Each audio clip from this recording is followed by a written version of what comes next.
Everyone, स्वागत है आपका मेरे चैनल पर। और आज हम 5वीं कक्षा की पाठ्य पुस्तक सारांश को पढ़ने जा रहे हैं। इसका पाठ है मेरी कुल्लू मनाली यात्रा, पाठ 9 है ये। और इसके मौखिक लिखित पूर्ण अभ्यास को आज हम हल करने वाले हैं। तो आइए शुरू करते हैं। मौखिक भाग में पहला प्रश्न देखिए, लेखक ने व्यास नदी को कैसे पार किया? उत्तर है रस्सी के झूलना पुल से पार किया।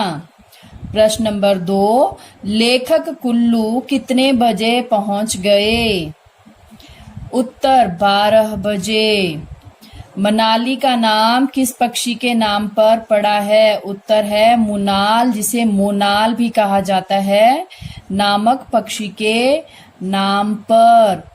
प्रश्न नंबर 4, लेखक मनाली क्यों गया था? उत्तर है स्वास्थ्य लाभ के लिए। अब चलिए इसके लिखित भाग की ओर। लिखित भाग में पहला प्रश्न है, हम कैसे कह सकते हैं कि कुल्लू प्राचीन हिंदू सभ्यता का पालना है? उत्तर, यहाँ के प्रत्येक कस्बे और गांव के अपने अपने देवता हैं। ये सभी दशहरे के अवसर पर अपने रथों पर बैठकर रघुनाथ मंदिर में राम की उपासना के लिए जाते हैं। इस प्रकार कुल्लू प्राचीन सभ्यता का पालना है।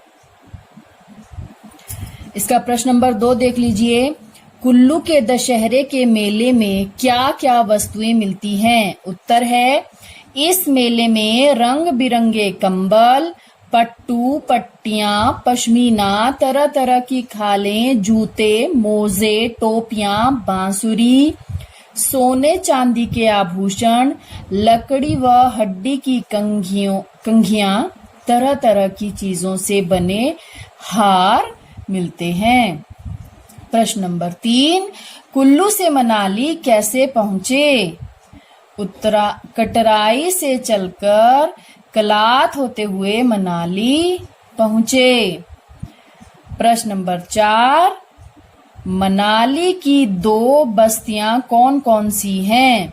उत्तर, बाहर से आकर बसे हुए लोगों की बस्ती का नाम है दाना, और जो मनाली गांव की अपनी पुरानी बस्ती है। बस 2 बस्तियां हैं, एक तो वो जो बाहर से आए हुए लोगों की थी और दूसरी मनाली गांव की अपनी बस्ती। प्रश्न नंबर 5, हिडिंबा के मंदिर की क्या विशेषता है? उत्तर, यह लकड़ी से बना 4 मंजिला मंदिर है तथा दाना के दूसरी ओर पहाड़ के ढलान पर चीड़ के जंगल में स्थित है। प्रश्न नंबर 6, लेखक ने रोहतांग की जोत पर कैसा दृश्य देखा? उत्तर, रोहतांग का मार्ग बहुत रमणीक है। यहीं पर व्यास कुंड तथा तीव्र गति से व्यास नदी बहती है, मतलब कि वहां पर व्यास कुंड भी है और वहीं पर व्यास नदी भी है जो कि बहुत तीव्र गति से बह रही है। यहाँ पर बर्फ का सौंदर्य अद्वितीय है, मतलब कि बहुत ही मनमोहक सौंदर्य है बर्फ का। इससे आगे का प्रश्न देखिए, इसके लिए हम पुस्तक की ओर चलते हैं। सही उत्तर पर ठीक का चिन्ह लगाओ। पहला प्रश्न, 10 बजे लेखक कहाँ पहुंचा? 10 बजे लेखक आउट पहुंचा। उसके बाद कुल्लू मनाली के कौन से फल प्रसिद्ध हैं? सेब या नाशपाती या दोनों? उत्तर होगा दोनों।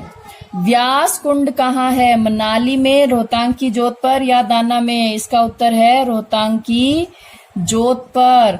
हिडिंबा देवी का मंदिर किस से बना हुआ है? पत्थर से, लकड़ी से या चूने से? इसका जवाब है लकड़ी से। रिक्त स्थान भरो।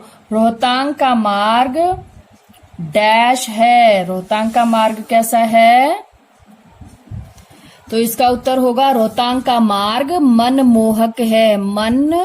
मनमोहक है। डैश में गर्म पानी का कुंड है। आपने पाठ पढ़ा होगा ध्यान से तो आपको याद होगा, वहां उसमें वशिष्ठ गांव की बात आई है। वशिष्ठ गांव में गर्म पानी का कुंड है। कुल्लू में हम 2 दिन ठहरे। 2 दिन ठहरे। आगे प्रश्न देखिए, गद्यांश को पढ़कर पूछे गए प्रश्नों के उत्तर लिखिए। कुल्लू प्राचीन हिंदू सभ्यता का पालना है। यहाँ के प्रत्येक कस्बे और गांव के अपने अपने देवता हैं। ये साल में एक बार रथों पर बैठकर कुल्लू के रघुनाथ मंदिर में राम की उपासना के लिए जाते हैं। यहाँ पर दशहरे के दिन विजयदशमी का उत्सव होता है। पहला प्रश्न है, कुल्लू के बारे में क्या कहा गया है? कुल्लू के बारे में कहा गया है कि कुल्लू प्राचीन हिंदू सभ्यता का पालना है। दूसरा प्रश्न, यहाँ कहाँ के देवता हैं? तो इसका उत्तर होगा यहाँ के प्रत्येक कस्बे और गांव के अपने अपने देवता हैं। तीसरा प्रश्न, ये देवता कैसे और कहाँ जाते हैं? तो ये देवता जो है साल में एक बार रथों पर बैठकर कुल्लू के रघुनाथ मंदिर में राम की उपासना के लिए जाते हैं। प्रश्न नंबर 4, यहाँ विजयदशमी का उत्सव कब होता है? इसका उत्तर होगा यहाँ पर दशहरे के दिन विजयदशमी का उत्सव होता है। अब आगे पृष्ठ संख्या 74 पर देखिए, भाषा की बात। विलोम शब्द लिखो। क भाग है प्राचीन, प्राचीन का विलोम होगा नवीन। अधिक, कम, ऊपर, नीचे, लाभदायक, हानिकारक, आरंभ, अंत, दिन, रात। उसी तरह से इसी का दूसरा भाग है वचन बदलो।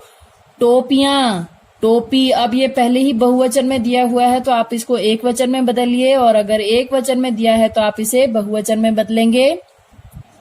टोपियां से टोपी हो जाएगा। सेब से सेबों, रथों से रथ, पक्षी से पक्षियों, देवी देवियां, और बंगलों से बंगला। प्रश्न नंबर 3, नीचे कुछ संज्ञा शब्द दिए गए हैं, उन्हें उचित शीर्षक के नीचे लिखो। अब आपको ये जो संज्ञा शब्द दिए गए हैं इनको व्यक्तिवाचक, जातिवाचक और भाववाचक संज्ञा के बने हुए कॉलम में आपको दर्शाना है। तो व्यक्तिवाचक संज्ञा में कौन कौन से शब्द आ रहे हैं? राम, रोहतांग, कुल्लू और हिडिंबा। क्योंकि आपको पता है व्यक्तिवाचक संज्ञा में वो शब्द आते हैं जो किसी विशेष व्यक्ति या किसी विशेष वस्तु को दर्शाते हैं, वो होते हैं व्यक्तिवाचक। और जातिवाचक ये हुए हिंदू, देवता, टोपियां और बांसुरी। उसी तरह से अब भाववाचक संज्ञा में कौन कौन से शब्द आए हैं? इसमें सिर्फ 2 ही शब्द हैं जो भाववाचक संज्ञा में आ रहे हैं। पहला है चढ़ाई और दूसरा है सौंदर्य। इसके बाद प्रश्न नंबर 4 देखिए, नीचे लिखे वाक्यों में क्रियापद के नीचे रेखा खींचो। क है हमने पुल पार किया। क्रिया का मतलब होता है कार्य होना, यानी कि कार्य का होना जिस शब्द में दर्शाया जा रहा है उसको आपने रेखांकित करना है। तो पुल पार करना, पार करना यहाँ पर क्रिया है, इसलिए इसको आपने रेखांकित कर दिया है। मेले में हार मिलते हैं, मिलते हैं को आपने रेखा खींच देनी है। हम कुल्लू में 2 घंटे ठहरे, ठहरना यहाँ पर क्रियापद है। मैं मनाली गया था, और यहाँ पर गया था को आप रेखा खींच दीजिए, वो है यहाँ पर क्रियापद। आगे देखिए प्रश्न नंबर 5, वाक्य बनाओ। इसके लिए मैं आपको अभी डायरी में वाक्य इसके बनाकर दिखा देती हूँ। पहला वाक्य है सभ्यता। सभ्यता के लिए आप अपने हिसाब से भी खुद से वाक्य बना सकते हो, बट छोटे बच्चों के लिए मुश्किल ना आए इसलिए मैंने ये खुद से वाक्य बनाकर इसमें लिख दिए हैं डायरी में, और उनको मैं आपको बता रही हूँ। सबसे पहले है सभ्यता।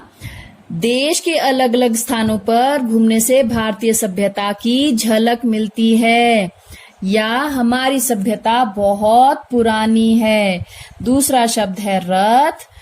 रथ के लिए आप कुछ भी बना सकते हो। मैंने पहले भी कहा था कि आप खुद से अपने दिमाग से सोचकर कुछ भी बना सकते हो। मेरे दिमाग में जो आया मैंने लिखा है कि रथ। दूल्हा रथ पर सवार है। आजकल आपने देखा है ना, दूल्हा जब आता है, झांकी निकलती है तो दूल्हा जो है रथ पर आता है दुल्हन को ले जाने के लिए, ठीक है। दूल्हा रथ पर सवार है। पहाड़, मेरे घर के सामने हिमाचल के पहाड़ नजर आते हैं, या मैं पहाड़ पर नहीं चढ़ सकता। आप कुछ भी लिख सकते हो, या पहाड़ों को देखना मुझे सुंदर लगता है, मैं पहाड़ देखना पसंद करता हूँ। उसके बाद लाभदायक, प्रातः काल की सैर लाभदायक होती है।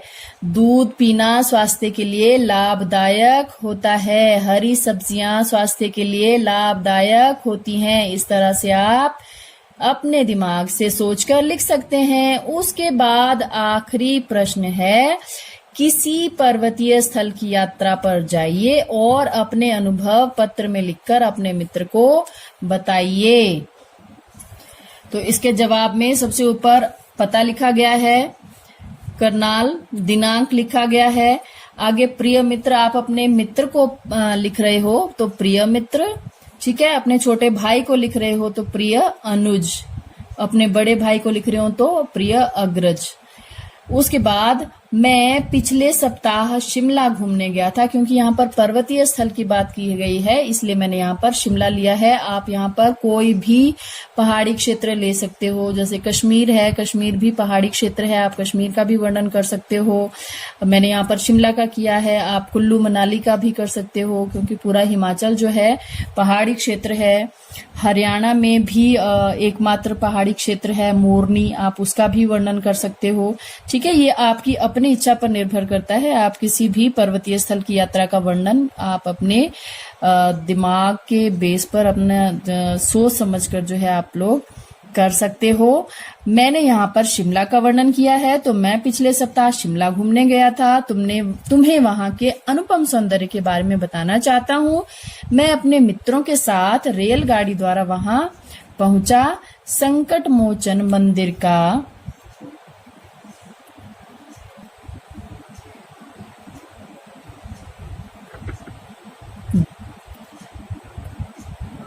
दर्शन कर हम आगे बढ़े।